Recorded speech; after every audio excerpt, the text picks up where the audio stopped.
لیکن اس کے علاوہ معین شخص ہوگا دجال.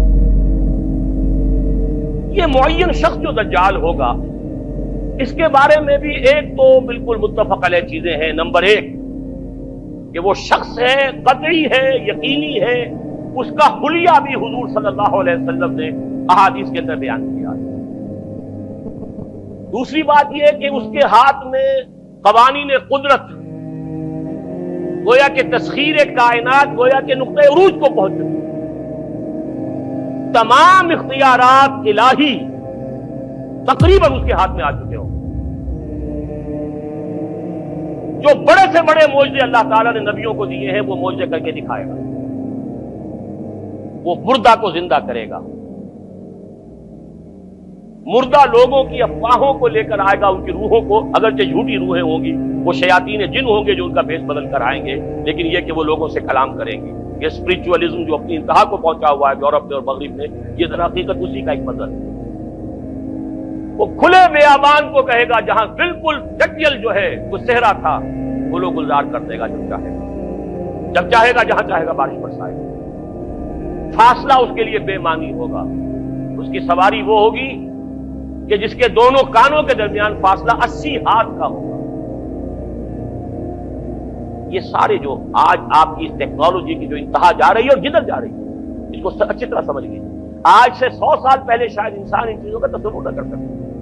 وہ کوئی سواری ایسی بھی ہو سکتی ہے جس کے دو کانوں کے درمیان کا فاصلہ جو ہے وہ 80 ہاتھ کا ہوگا. آپ کے یہ سارے جیٹس جو ہیں وہ کیا ہیں؟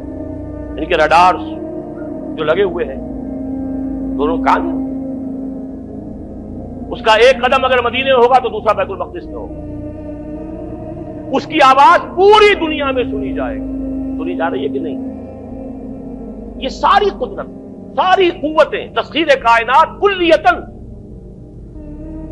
ایک آدمی کو چیر کر دو ٹکڑے کرے گا، دونوں ٹکڑوں کو علیحدہ کرے گا، ان کے درمیان چلے گا اور پھر ان دونوں کو جوڑے گا اور کھڑا کر دے گا. احادیث میں ساری موجود ہے. سرجری جدھر جا رہی ہے وہ جب نہیں کہ وہاں تک آدمی پہنچ جائے. فریز کر کے تو یہ معاملہ اب ہو ہی سکتا ہے، لیکن یہ کہ ابھی اگلا اور قدم کیا ہوگا کچھ نہیں کہہ سکتا. یہ چیزیں تو ہے متفق علیہ. البتہ کچھ معاملات کے اندر احادیث میں کچھ اختلاف پایا جاتا ہے اور یہ مشکلات الحدیث میں سے.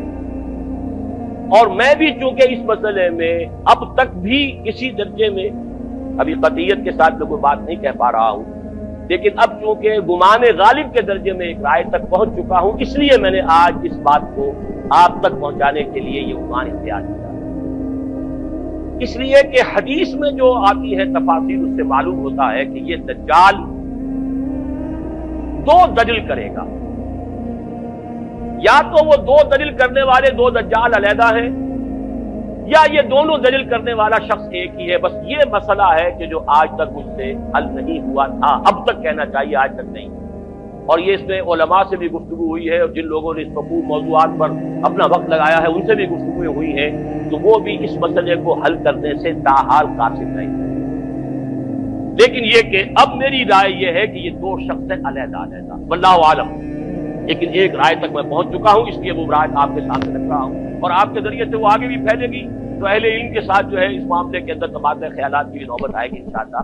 لیکن یہ کہ اس میں یہ بات قطعی اور یقینی ہے کہ اس طرح کا ایک شخص پیدا ہوگا. البتہ یہ کہ آیا وہ دو ہوں گے دو مختلف اوقات میں، یا ایک ہی ہوگا ایک ہی وقت میں، صرف اس میں اختلاف ہے. میرے نزدیک وہ دو ہوں گے. ایک وہ شخص جو جھوٹا مسیح ہونے کا دعویٰ کرے، المسیح الدجال.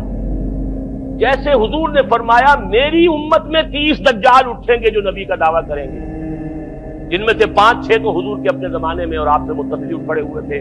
بعد میں محمد علی باب ہو، بہاء اللہ ہو، قادیانی اور نہ معلوم کہاں کہاں کون کون اٹھے ہوں گے، واللہ عالم. کسی طریقے سے ایک شخص مسیح ہونے کا دعویٰ کر کے کھڑا ہوگا، یہودی ہوگا. یہ ہے اصل میں وہ شے. اور اس میں جو ان دونوں شخصیتوں کے مابین اگر کوئی ذرا سا اگر ابہام رہا ہے تو میں ایک حدیث بھی نوٹ کر کے لایا تھا، حضرت عبادہ ابن صامت رضی اللہ تعالی عنہ سے ہے، ان رسول اللہ ہے، انی حدثتکم عن الدجال حتی خشیت اللہ تعقلوا. میں نے تمہیں دجال کے بارے میں بہت سی باتیں بتائی ہیں تو مجھے یہ گمان ہوا کہ شاید تم اسے سمجھ نہ پاؤ. یہ اندیشہ خود حضور صلی اللہ علیہ وسلم کو ہوا ہے، اور یہ سنن ابی داؤد کی روایت ہے۔ بہرحال میں جو کچھ عرض کر رہا ہوں کہ میں اس رائے تک پہنچاؤں کہ یہ دو علیحدہ شخصیتیں ہیں۔ ایک تو یہ ہے کہ ایک مسیح الدجال کھڑا ہوگا یہ ایک دعویٰ کر کے کہ میں مسیح ہوں، کیونکہ اس کا زمانہ بالکل قریب آ چکا، اس لیے میں آپ کو اس کے بارے میں خبردار کر رہا ہوں۔ دوسرا جو مسیح جس کی شخصیت مسیح دجال کی آتی ہے، دجال اکبر، میں صرف اشارہ کروں گا، پھر کبھی انشاءاللہ اس موضوع پر تفصیل سے گفتگو ہوگی، وہ میرے نزدیک بالکل قریب قیامت کی ایک علامت ہے۔ جو خدائی کا دعویٰ کرے وہ جھوٹا خدا ہوگا، یہ جھوٹا مسیح ہوگا، المسیح الدجال۔ الدجال الاکبر وہ ہوگا کہ جو قیامت کے بالکل قریب کی تین نشانیاں ہیں، جبکہ وہ آ جائیں گی تو حدیث میں آتا ہے کہ اس کے بعد کسی شخص کے ایمان لانے کا، توبہ کرنے کا فائدہ نہیں ہوگا۔ ویسے تو علامات قیامت جو ہے ان میں سب سے پہلی میں نے بتایا تھا حضور کی بعثت خود علامات میں سے، اس کے بعد 10 علامتیں حضور نے گنوائی ہیں اور وہ تدریجاً پوری ہوتی چلی جائیں گی۔ آخری علامات کے لیے حدیث سن لیجیے، عن ابی ہریرہ رضی اللہ تعالی عنہ قال قال رسول اللہ صلی اللہ علیہ وسلم ثلاث اذا خرجنا لا ينفع نفسا ایمانا لم تكن آمنت من قبل او کسبت فی ایمانها خیرا طلوع الشمس من المغرب وخروج الدجال ودابۃ الارض۔ تین نشانیاں وہ ہیں کہ جب وہ ظاہر ہو جائیں گی تو پھر کسی کا ایمان لانا مفید نہیں ہوگا جو پہلے ایمان نہیں لایا تھا، یا جس نے اس سے قبل اپنے ایمان میں کچھ اعمال صالحہ کی کمائی نہیں کی تھی، یعنی گویا کہ توبہ کا دروازہ بند ہو جائے۔ جیسے جب موت کے آثار شروع ہو جاتے ہیں تو توبہ کا دروازہ انسان کے لیے بند، اب جب موت کے آثار شروع ہو گئے اب توبہ کرنا فائدہ نہیں، اس سے پہلے توبہ کا دروازہ کھلا ہوا، معلوم یغرغر، جبکہ وہ موت کے آثار شروع ہو جاتے ہیں، گھنگرو بولنا شروع ہو جاتا ہے، معلوم ہوتا ہے کہ اب جا رہا ہے، اب توبہ بیکار ہے۔ اسی طریقے سے پوری نوع انسانی کے لیے توبہ کا دروازہ بند ہوگا ایک وقت کہ اب کسی کے لیے توبہ نہیں، ایمان نہیں، اور اس کے لیے 3 علامتیں بیان ہوئی ہیں، یہ بھی مسلم شریف کی روایت ہے۔ آپ نے فرمایا 3 چیزیں وہ ہیں کہ جب وہ ظاہر ہو گئیں تو پھر کسی کا ایمان لانا جو اس سے پہلے ایمان نہیں لایا تھا، اور اپنے ایمان میں اس نے کچھ اعمال صالحہ کی کمائی نہیں کی تھی، اب قتل مفید نہیں ہوگا اس کے لیے ایمان لانا۔